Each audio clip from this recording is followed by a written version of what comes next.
I never imagined I'd be the kind of person to find herself in a situation like this. I've always considered myself loyal, grounded, and above all, respectful of boundaries. But sometimes, life throws you into scenarios that blur the lines between right and wrong, and that's exactly what happened to me one quiet summer afternoon. My name is Rachel, and I've been married for over 10 years to my husband, Mark. Our relationship has had its ups and downs, like any long-term marriage, but we've always managed to work through things. We have 2 kids and live in a peaceful neighborhood just outside of Denver. Life is busy, but it's a good kind of busy, or at least, it used to be. My best friend, Karen, and I have been close since high school. She's like a sister to me. We've shared everything, from prom dresses to parenting advice. When she asked if her 22-year-old son, Tyler, could stay at our place for a week while he visited Colorado for a job interview, I didn't hesitate. I'd known Tyler since he was a little boy.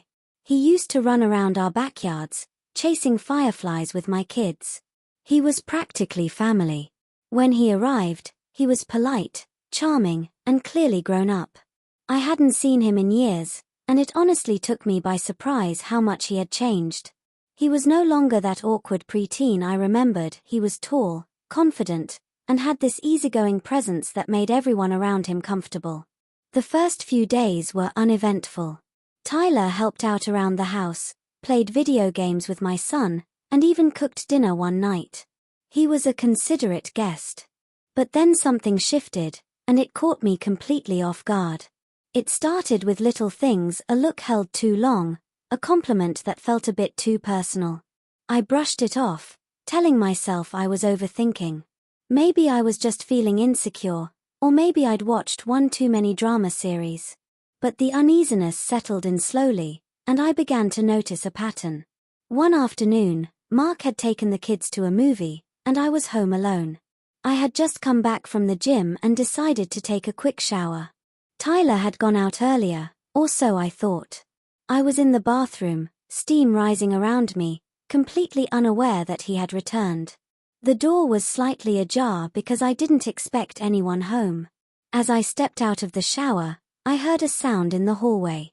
I wrapped my towel around me and opened the door to check, only to find Tyler standing just a few feet away.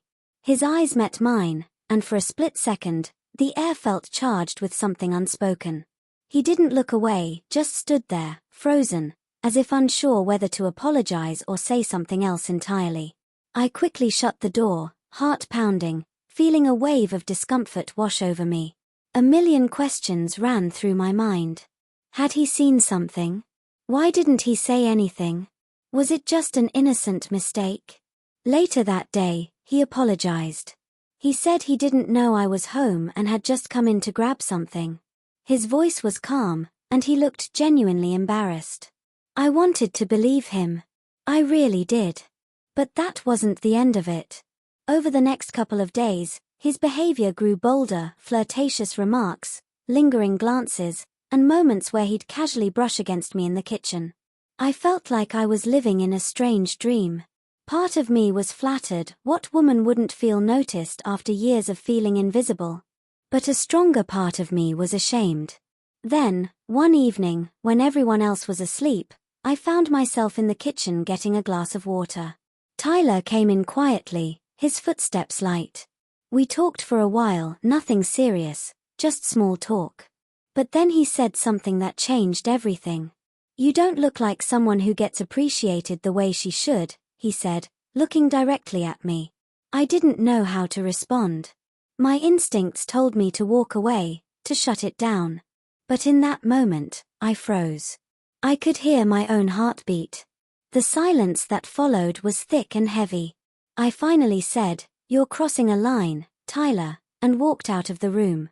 The next morning, I asked him to cut his stay short. I told him that something didn't feel right and that it was better for everyone if he found another place to stay. He didn't argue, just nodded and packed his things. Before leaving, he looked at me and said, "I'm sorry if I made you uncomfortable. That wasn't my intention." I appreciated the apology, but the damage was already done. Not in the sense that anything physical had happened, but emotionally, I had been rattled. I had questioned my own boundaries, my loyalty, and even my self-worth. I didn't tell Mark about it, not because I wanted to keep secrets, but because I knew it would break him. And maybe, in some twisted way, I didn't want to admit how vulnerable I had been to the attention. To this day, I haven't seen Tyler again. Karen never knew what happened, and I've kept our friendship intact, though with a quiet layer of distance now. I sometimes wonder what it says about me that I didn't stop it sooner, that I let the situation get that far. But I also remind myself that recognizing the line, even if it was nearly crossed, is still choosing not to cross it. This experience taught me something important. Temptation can appear in the most unexpected ways, often wrapped in what seems innocent at first. And it's not always about attraction, it's about what's missing in your own life, what you're hungry for emotionally. I've since worked on my relationship with Mark. We're rebuilding, reconnecting, and trying to be more honest with each other. Life isn't always a neat, moral story, but sometimes the moments you regret most are the ones that teach you who you really are.